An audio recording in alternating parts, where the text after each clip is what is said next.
joined by Charleston Southern University men's basketball. Coach, ready to ball.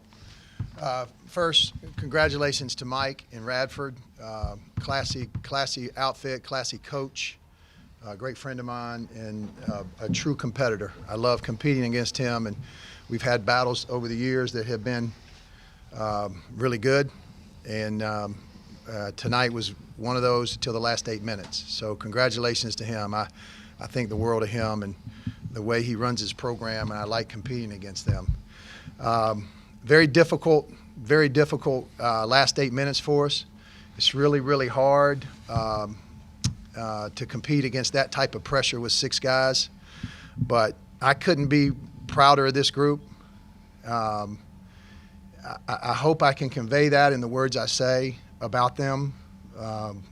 They've played 19, 20 conference games now, and 14 of them have been with 7 players, 2 of them have been with 6.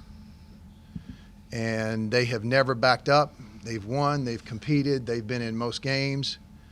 And the things that they've learned from this adversity will last a lifetime. And I'm very thankful to work for an AD and a president and a university that emphasizes that, as other universities do also. And our league emphasizes how important character is. And so you couldn't find a better example in the United States of America than the character of these men. You can look as long as you want to, and you won't find a team that played with more character and more toughness, mental and physical toughness, than our basketball team. And I'm not saying we always executed well. I'm not saying we always won. But I am saying they were dealt a very tough hand. And in July, I watched our team for the first time gather with our new recruits, and I told our assistants and our leadership, I said, we'll have a chance to compete for the regular season. And systematically, we started to lose pieces, and we just didn't accomplish that goal. But we did accomplish the goal of using basketball, or allowing basketball to grow dependable, excellent men. And they'll be better husbands and better fathers because of the basketball season this year. And I know that's not always great to say, and everything is about winning, and I can assure you that I work for an AD and a president that and that I want to win more than anybody in this building. But we also recognize the value of what this season has taught these players. And so I'll ride home tonight thankful. Thank you, Coach. Take questions for Flanders or for Ty. We'll go Mike and then Brian.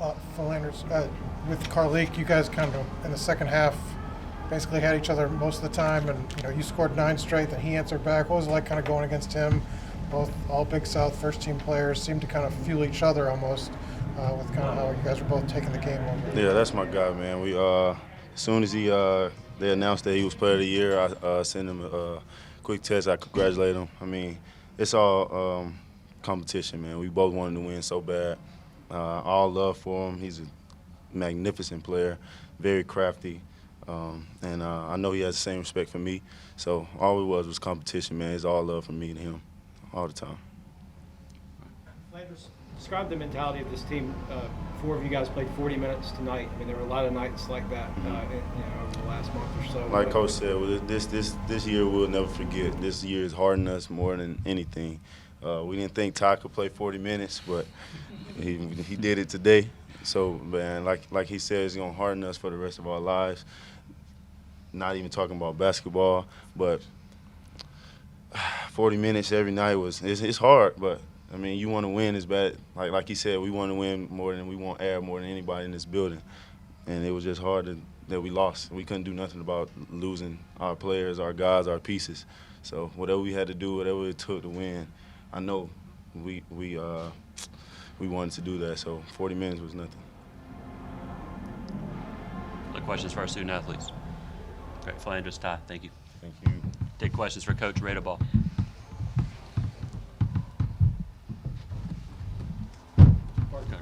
You talked a little bit about their defensive pressure. What about it over the course of 40 minutes just makes it so difficult to play against? Well, it's their depth. You know, they played 10 guys a bunch of minutes, and they just come at you in waves. And you know, we can handle it the first 30 minutes really, really well. And then when you start to fatigue, you stop moving. And now the defense can just tighten even more, and movement and penetration and pitch and making good plays softens defense. Back doors, ball screens, great spacing. And we lost that, you know, at about the 8 to 6 to 4 minute mark. During those times, we lost that. And, you know, I hate excuses. I do. You guys have been around me a long time. I hate excuses. But with this one, I just don't see any other reason for us to move so well in the first half, move so well the first 10 minutes, and then stop moving the last 8, and just sheer fatigue. And it allowed them to continue to pressure us. And then they're smart. They push the ball on makes and misses. Whether they're going to shoot or not, they push the ball on makes and misses and make us sprint back. And so, great game plan. It's not the first time we've seen that game plan. We've seen that a bunch of times. So, you know, the defensive pressure, if when we're fresh, we're certainly more than capable of handling that. Coach Flan kind of joked about he didn't know if Ty could play 40 minutes. You've talked to me about how much you think of him as a player and as a young man. What have you seen from him this year as he's kind of developed? Ty? Yes. Ty has become a weapon. Ty's a mismatch problem in the matchup problem in the Big South. He can play inside and out. He's 240 pounds, and he can move, he can shoot, he can pass. He has become a problem.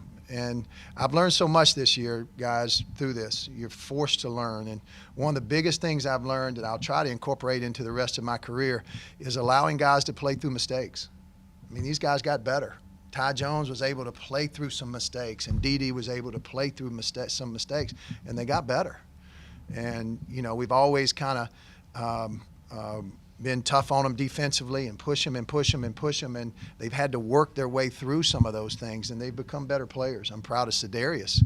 I mean, he's going to develop into a really solid, good Big South post player, and then Flanders will be, you know, among the elite players in our league next year for sure. He was this year. So there's certainly 2 or 3 things that we're going to really work with him to improve on, and he has the attitude and he has the desire to want to improve in those. And so I just have a lot of respect for Ty and what he's done. And his body isn't made to play 40 minutes. He's a heavy guy, and it'd be like me playing 40 minutes, 40 seconds. And he's had to learn how to do that. And sometimes it hurts him he doesn't box out quite as well, but, you know, it'll be just a blessing for him next year to play 32 minutes and to get some rest. And so we're looking forward to that. Other questions for Coach? Thank you, guys. Really appreciate you a lot.